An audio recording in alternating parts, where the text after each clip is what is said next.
dia nih pabrik pembuatan snack jagungnya. Biji jagung yang sudah diolah jadi beras jagung inilah yang menjadi bahan utama untuk membuat snack. Sebelum diolah, beras jagung harus diproses di dalam mesin yang berputar ini. Beras akan dicampur dengan air, terus diputar deh selama 1 jam. Kalau kadar air meningkat, hasil makanan ringan jadi lebih mengembang dan renyah deh nantinya. Beras jagung siap dikeluarkan dan lanjut untuk diolah. Ini dia, mesin ajaib yang mencetak beras jagung langsung jadi snack. Mesin dengan 21 lubang ini akan diisi dengan beras jagung yang telah diproses. Lalu, di dalam mesin inilah beras jagung akan dimatangkan dengan suhu panas. Kemudian tercetak menjadi bentuk segitiga-segitiga kecil. Wah, keren ya. Proses cetak ini gak butuh waktu lama kok. Dalam waktu 3 detik, voila! Beras jagung sudah siap jadi snack-snack mungil. Gak semua hasil cetakan bakal diolah jadi keripik ya. Kalau semua cetakan sudah dipastikan sesuai standar, waktunya kita panggang nih. Ini dia istimewanya. Dipop seperti popcorn, jadi bukan digoreng ya. Snack ini akan dipanggang dengan suhu panas selama 30 detik di conveyor berjalan. Terakhir baru deh pemberian bumbu. Kali ini akan buat varian rasa rumput laut. Wah, pasti enak nih. Setelah keripik jagung dikasih bumbu, lanjut dibawa ke proses pengemasan. Oh iya, karena cara mematangkannya dipanggang bukan digoreng. Snack jagung ini rendah lemak loh. Jadi untuk yang diet tapi masih mau ngemil, aman nih. Snack jagung ini cocok buat teman santai di mana saja. Apalagi kalau disantap sambil berakhir pekan nonton film. Kayak bioskop yang satu ini nih. Check it out.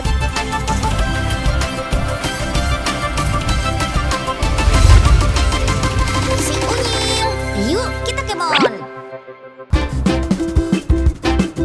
Sebelum pandemi, nonton bioskop termasuk agenda wajib saat akhir pekan. Cuma sekarang jadi mikir-mikir ya kalau mau ke bioskop. Nah, solusinya kita bisa nonton bioskop di drive-in cinema ini nih. Drive-in cinema ini memutar film setiap akhir pekan, mulai dari Jumat, Sabtu, dan Minggu. Untuk bisa merasakan sensasi menonton dari dalam mobil, terdapat beberapa protokol. Sebelum masuk, setiap pengunjung harus melewati pengecekan.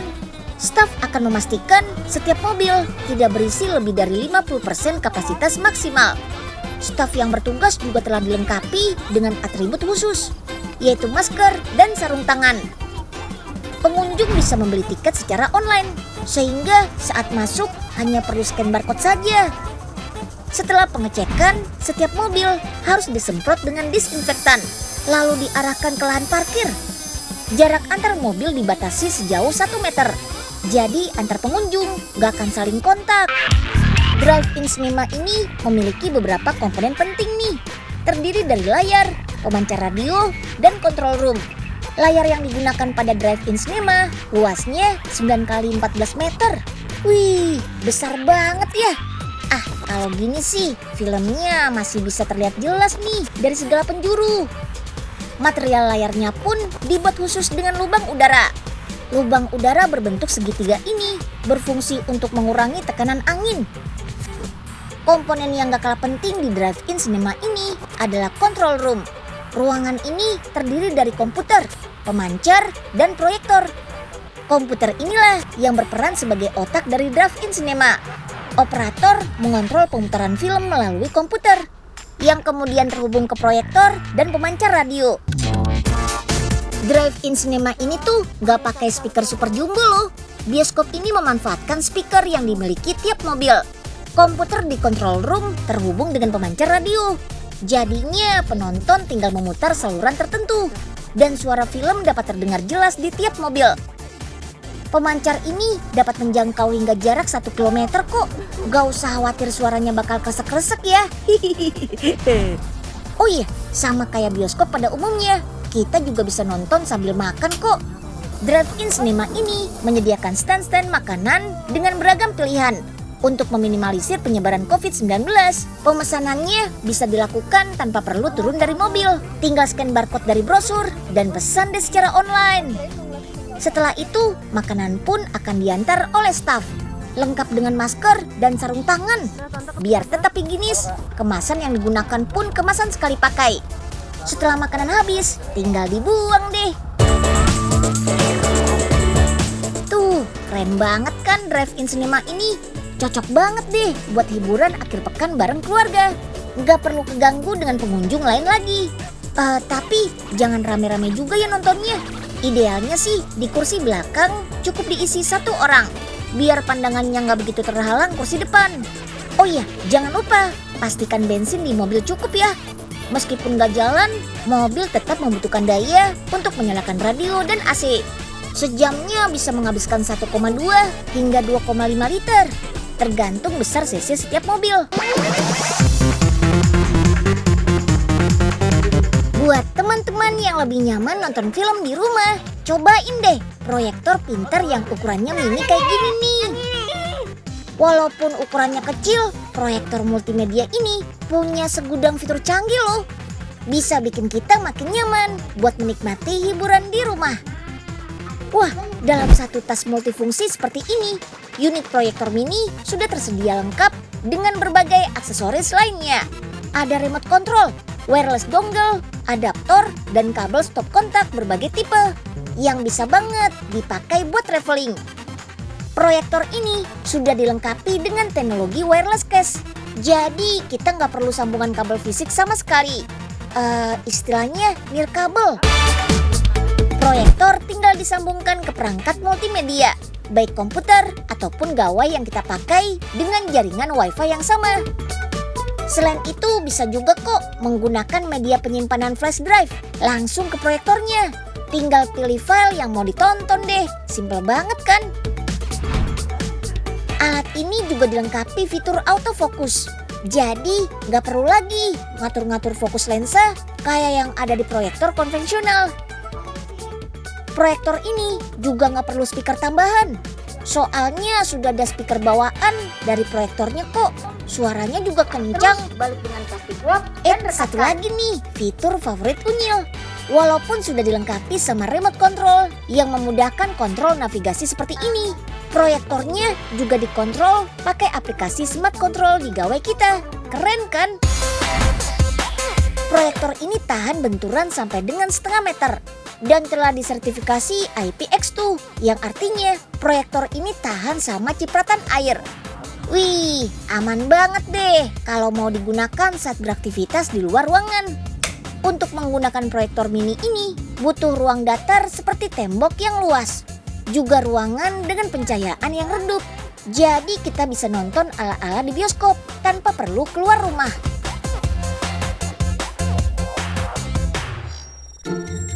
Loh, Prof, kok di pos ronda Pauga ramai bener ya? Oh iya, ada antrian apa ya Nyil? Kita lihat yuk. Dibeli. Tiketnya sebentar lagi sudah mau habis. Dibeli. Loh, Pauga bikin layar tancap ya? Iya, mumpung ada proyektornya Profesor. Lumayan. Tapi Pak, kayaknya sebentar lagi kan. Iya, sebentar lagi udah mau mulai nih filmnya. Aduh, bukan itu Pak. Tuh lihat di atas. Waduh, hujan. Cia. Woi, jangan pulang. Sini. Come on. Yuhu, berlibur ke Kepulauan Seribu naik kapal pinisi bisa menjadi opsi kegiatan seru di akhir pekan loh. Kapalnya masih baru nih, baru selesai dibangun tahun 2020 ini. Kapal dengan panjang 25 meter dan lebar 6 meter terbuat dari kombinasi kayu besi dan kayu jati. Kapal ini didatangkan langsung dari kampung pembuat pinisi di Bulukumba, Sulawesi Selatan. Alat transportasi ini sudah dikenal sejak berabad-abad lalu. Karena akan digunakan untuk berlayar, kayu yang dipakai adalah kayu besi yang tahan terhadap air laut dan gelombang. Zaman dulu kapal-kapal ini dibuat tanpa baut besi, tapi menggunakan pasak kayu untuk menyatukan rangkaian kapal. Karena pembuatan kapal serba manual, gak heran kalau membutuhkan waktu cukup lama. Satu kapal pinisi bisa dibuat selama hitungan bulan. bahkan bisa mencapai 2 tahun loh. Seiring perkembangan zaman, kapal pinisi nggak cuma berfungsi untuk mengirim barang antar pulau saja, tapi digunakan untuk berwisata juga. Salah satunya, ya kapal pinisi di Kepulauan Seribu ini.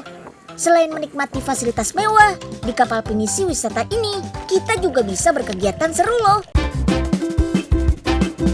Walaupun lagi liburan, protokol kesehatan nggak boleh kendor ya. Harus tetap dijalankan secara disiplin. Seperti pengukuran suhu dan mencuci tangan. Sebelum naik ke kapal, semua kru dan penumpang harus memiliki surat keterangan non-reaktif dari uji rapid test ya. Kalau nggak rapid test, nggak boleh naik nih. Wah, interior kapalnya mewah banget ya. Ada ruang makan, ruang bersantai, sampai kamar tidur. Kapal pinisi ini bahkan memiliki dapur dan juru masak sendiri loh. Mantap deh. Setelah perkenalan kru dan briefing, para penumpang langsung disuguhi makan pagi. Lanjut, kita main ke ruang kemudi yuk, tempat kapten mengoperasikan kapal. Tuh lihat peralatannya modern banget ya. Alat-alat navigasi inilah yang membedakan kapal pinisi modern dengan kapal pinisi tradisional. Kapal ini punya kecepatan maksimal 9 knot alias 16 km per jam. Untuk bisa melaju, kapal ini harus melalui permukaan laut dengan kedalaman minimal 2,5 meter. Kalau kurang dari itu, motor kapal bisa menabrak karang. Ih, serem. Untuk menuju ke Pulau Pramuka di Kepulauan Seribu, butuh waktu sekitar 3-4 jam. Nah, biar nggak bosan, kita bisa kok mengisi waktu dengan menghias cookies-cookies ini nih. Bisa pakai coklat, selai, atau icing sugar. Wih, seru ya. Selain mengasah kreativitas, kegiatan ini juga melatih konsentrasi kita. Dan juga buat penghilang stres dan bosan. Apalagi pas perjalanan jauh kayak gini, mantap. Unyil, mau dong cookiesnya? Kok nggak bagi-bagi melon sih? Ye, Melan, ini Unyil mau hias dulu. Jangan dimakan dulu dong, Mel. Tinggal satu-satunya nih. Ih, ya udah, buat melon aja, Nyil. Melon nih kan mau hias juga. Sini, buat melon. Aduh, jangan rebut-rebut dong, Mel. Aduh, ya tuh kan jatuh. Ya, Melan. maaf ya, Nyil. Melon nggak sengaja. Daripada rebutan sama Melani, mendingan kita langsung ke pabrik cookies saja deh. Dalam tangki berkapasitas 250 kg ini, sudah ada adonan cookies yang terdiri dari campuran susu, coklat bubuk, garam, gula bubuk, dan butter yang sudah diaduk rata. Selanjutnya, adonan akan masuk ke dalam mesin laminator. Mesin ini berfungsi membentuk adonan menjadi lembaran dengan ketebalan tertentu. Lembaran ini yang nantinya akan dicetak dan dipotong. Sret. Nggak pakai lama deh. Adonan sudah terpotong dan berbaris rapi. Dalam 1 menit, mesin potong bisa menghasilkan 810 keping cookies. Banyak juga ya. Berjalan di atas conveyor, setiap kepingan cookies akan masuk ke dalam mesin panggang atau oven. Di dalam mesin oven sepanjang 60 meter ini, cookies dipanggang selama 9 menit pada suhu 180 derajat Celcius. Wih, panas banget tuh. Untuk menurunkan suhu setelah keluar dari oven, cookies terus berjalan beberapa saat sampai menuju ke mesin kemas. Kali ini kita kemas 3 keping cookies dalam 1 kemasan nih. Tanpa tersentuh tangan manusia, cookies otomatis masuk ke dalam plastik loh. Jadi jangan khawatir dengan kehigienisannya ya, terjamin deh. Gak cuma enak sebagai cemilan, cookies ini juga ada manfaatnya loh. Mengandung karbohidrat tinggi, cookies ini bisa menjadi sumber energi bagi tubuh. Asik, kita sudah sampai di Kepulauan Seribu nih. Saatnya kita siap-siap untuk snorkeling. Terumbu karang di sekitar Kepulauan Seribu ini memang menjadi salah satu objek wisata favorit para wisatawan. Tuh lihat, bagus banget kan? Sayangnya 60% populasi terumbu karang di sekitar sini sudah banyak yang rusak. Makanya kita harus hati-hati ya. Jangan sampai ada terumbu karang yang rusak lagi. Unyil juga pengen ikut nyemplung nih. Tapi apa yang kurang ya? Kak Andre, kan lagi mendung Kak. Ngapain sih pakai tabir surya segala? Nah, ini buat Unyil, juga buat sahabat Unyil.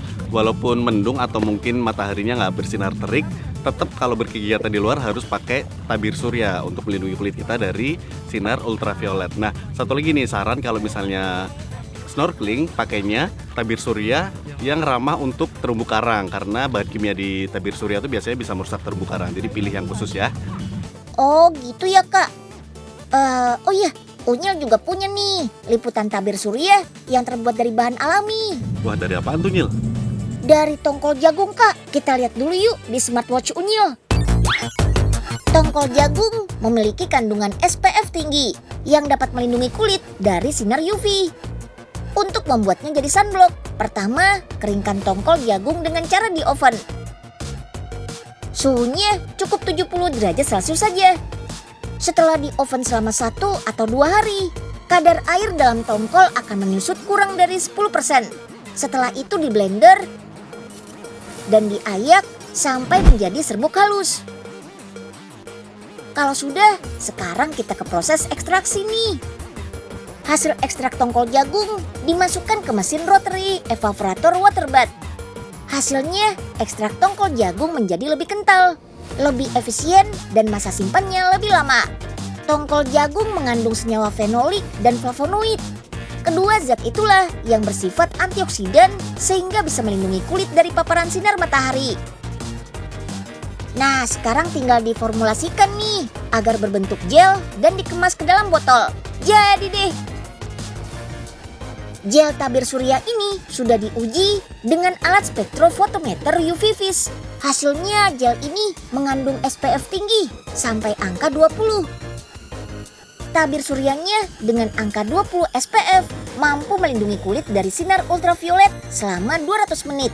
Mantap! Oke deh, sekarang waktunya kita nyemplung nih.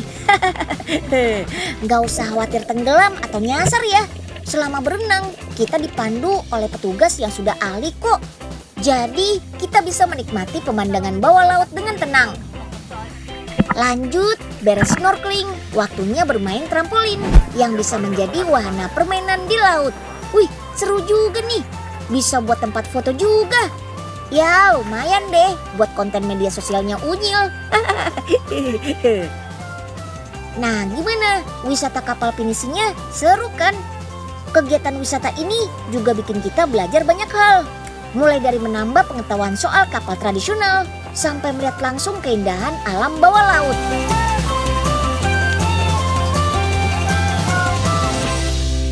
Yuk, kita kemon!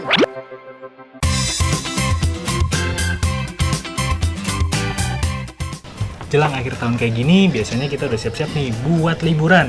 Sahabat Unyil harus selalu ingat ya, selalu praktekkan 3M saat berada dimanapun. Pakai masker, menjaga jarak dan menghindari kerumunan, mencuci tangan dengan sabun di air yang mengalir.